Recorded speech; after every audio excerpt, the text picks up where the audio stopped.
नात्यानं विस्थापितांची बाजू घेणाऱ्या माणसांना तुम्ही बोलवलं, सन्मान दिला, हे आम्ही आमचं भाग्य समजतो. काही का असेना, पण शेवटच्या काळात तरी आठवण आली. बऱ्याच वेळा काय होतं की माणसाचं वय झालं किंवा म्हातारपणी त्याला आठवायला लागतं. तसं आता निवडणूक जवळ आली, आता वय झालं या निवडणुकीचं, आता निदान तुम्हाला आठवण तरी आली, कोणतरी शेजा पाजारी आहेत आणि तुम्ही आम्हाला बोलवलं, आम्ही आलो. आमच्याही लक्षात आलं की आता पीक उगवून आलं, आता निंदायचं टाइम आलं, तण काढायला गेलं पाहिजे. आम्ही मी खुरपी घेऊन आलोया, तण काढतो, पण ध्यानात ठेवा, तण काढणारा उपाशी राहता कामा नाही, एवढं ध्यानात ठेवा. एवढं ध्यानात ठेवलं तर बरं होईल.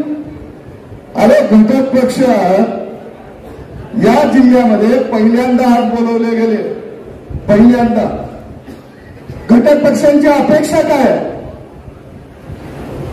आपलं सरकार आल्यानंतर तुम्ही घटक पक्षाच्या एखाद्या जिल्हा अध्यक्षाला बोलवलं असता आणि त्याला म्हणलं असता की बाबा डीपीडीसीतनं तुला 5-10 लाख रुपये देतो, कुठे विकासाला निधी द्यायचा असला तर ते, तुझा बी काही मागणी असली तर अर्ज दे.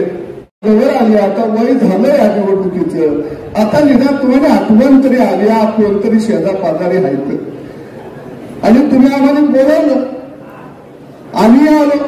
आमच्याही लक्षात आलं की आता पीक उगवून आलं, आता निंदायचं टाइम आलं, तण काढायला गेलं पाहिजे.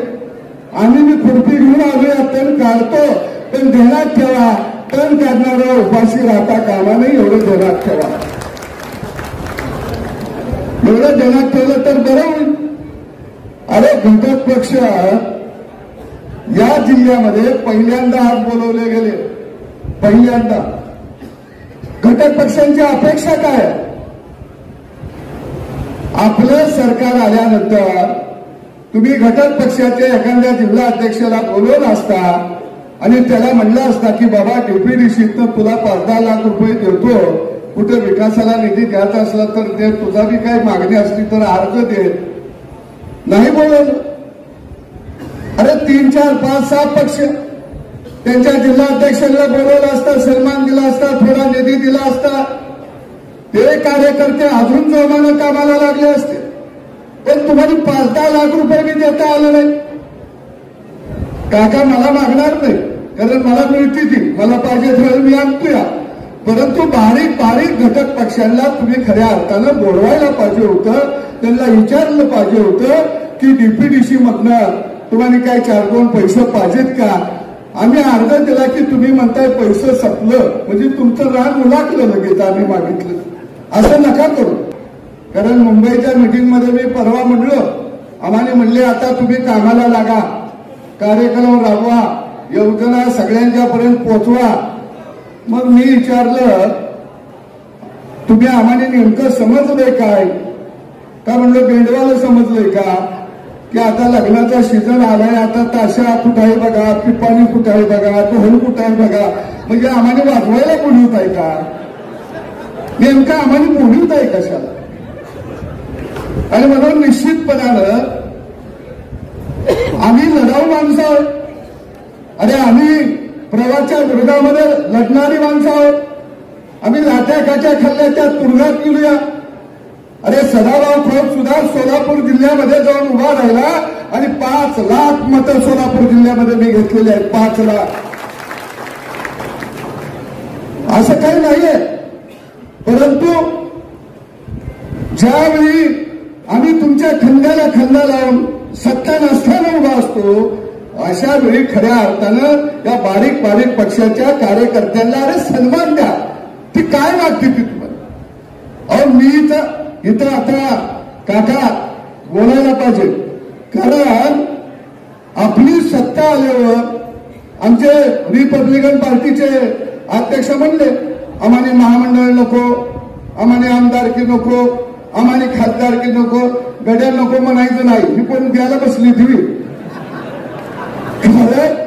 जर बघितलं काय परिस्थिती, सत्ता आल्यानंतर कोरे साहेब मी काय म्हटलं, त्या महाभारतामध्ये जसा श्रीकृष्ण कौरवांच्याकडे गेला आणि म्हणला, अरे या पांडवांना सुईच्या टोका एवढी तरी जागा द्या. त्यावेळी दुर्योधन म्हणला एवढी बी मिळणार नाही.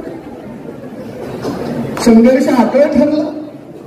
मी आमच्या लोकांनी काय मागितलं, संजय गांधी समितीवर एखाद्याला घटक पक्षातल्या माणसाला सदस्य घ्या. संजय गांधीवर आता संजय गांधीचं सदस्यपद म्हणजे महाराष्ट्राचं काय अध्यक्षपद आहे का? तिने नाव दिलं नाही. संजय गांधीचं सदस्यपद तुम्ही देऊ शकत नाही घटक पक्षाला एक. आणि मग म्हणायचं आमची महायुती म्हणजे नेमकी कुणाची? आणि म्हणून मला स्पष्ट नेत्यांना जिल्ह्यातलं सांगायचं आहे, तुम्ही आमचा अपमान करू नका. आम्ही लढणारी माणसं आहोत. आम्ही मोदींच्यासाठी देवेंद्रजींच्यासाठी आम्ही लढायला तयार आहोत. कारण आम्ही प्रवाहाच्या विरोधातली माणसं आहोत. आणि म्हणून घटक पक्षांना सुद्धा तुम्ही सन्मान द्या. निदान बोलवा प्रेमानं, त्यांना काही देऊ नका. मी मगाशीच म्हणलो की आमचा संघर्ष वाडा विरुद्ध गाववाडा आहे. आम्ही गाववाड्यातली माणसं आहोत. आम्ही आमच्या झोपडीला सुद्धा महाल समजतो. आम्ही कुणाच्या वाड्यामध्ये वाकून सुद्धा जायचं आम्ही आमच्या मनात कधी येत नाही. कारण आम्ही लढाई गाववाड्याची लढतोय. आम्ही लढाई विस्थापितांची लढतोय. कारण ही लढाई आम्ही आयुष्यभर लढत राहणार आहोत. आणि म्हणून मोदी देवेंद्रजी असतील ही माणसं विस्थापिताच्या बाजूने लढत आहेत. सर्वसामान्य माणसाच्या बाजूने लढत आहेत. आणि म्हणून आम्ही शेवटच्या श्वासापर्यंत मोदी यांच्या बरोबर आहोत. महायुती म्हणून आम्ही बरोबर आहोत.